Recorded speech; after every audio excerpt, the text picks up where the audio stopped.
Sing iki wis dituku juragane Solo. Sing iki juragane Jepara.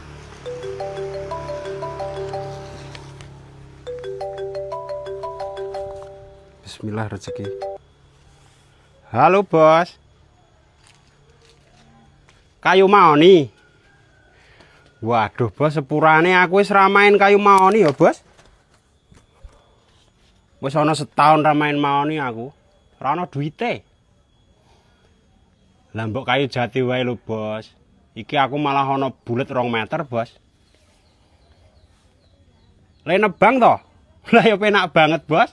Tok sinso langsung tok tampani bak trukmu kuwi. Lah ya pinggir dalan aspal lho, Bos. Dadi yo biaya tebangmu kuwi minim pengeluaran kaya pinggir dalan aspal tenan, Bos. Lah wong pas ngaspal dalane we poke kecipratan aspal lho, Bos.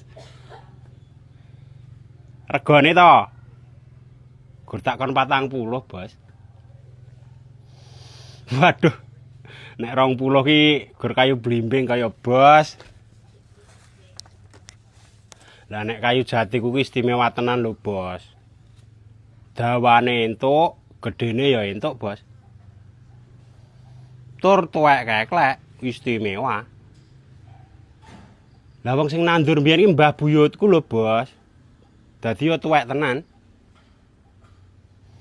Loh nek dienggo saka joglo to ya pas banget sip. Sawet iso dadi 8, Bos. Piye gelem ora? Nek ora gelem iki meh diendangi juragane Jepara, Bos. Waduh. Nek gur kakean mikiri kalah karo liyane kaya, Bos. Oke, keputusannya tak tunggu sore iki, Bos ya. Siap, Bos.